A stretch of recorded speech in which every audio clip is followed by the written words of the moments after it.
Bonjour à tous. Nous avons souhaité, avec plusieurs petits films, vous expliquer, vous sensibiliser au projet de loi de transformation de la fonction publique. Plusieurs thèmes sont dans ce projet. Il y a 36 articles qui chamboulent totalement le statut général des fonctionnaires. Dans ce premier film, on va vous expliquer, surtout pour les agents, ce que ça va comporter comme risque et comme inégalité en termes de carrière.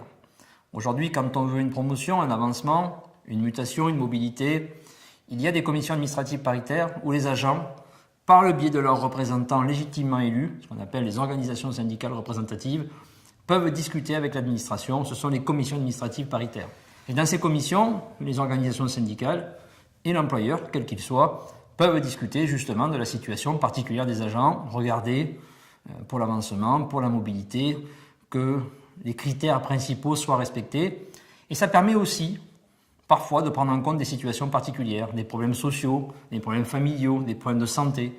Et c'est dans cette instance où les organisations syndicales, qui n'ont pas, bien sûr, le pouvoir de décider qui sera muté et promu, peuvent en tout cas discuter avec l'administration. Et l'administration a intérêt à garder ces commissions administratives paritaires parce qu'elles construisent le dialogue social.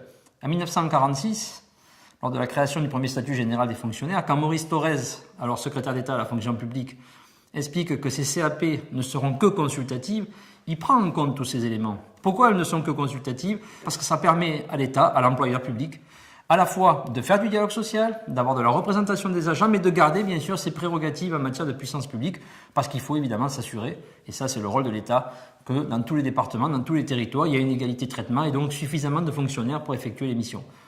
Si on remplaçait ces commissions administratives paritaires, comme veut la loi, par des règles souples de gestion, par un barème totalement inhumain, où on compterait les points suivant si on est marié avec des enfants, etc., etc., il n'y aura plus ce que permet la commission paritaire, cette granularité qui permet d'évoquer les situations individuelles et de se dire que le fonctionnaire, c'est avant tout un être humain, un agent, et pas simplement un numéro qu'on déplace partout. Donc on encourage, puisque la discussion en ce moment est au Parlement, tous les parlementaires à bien réfléchir à ça. Force ouvrière demande le maintien de toutes les prérogatives des CAP.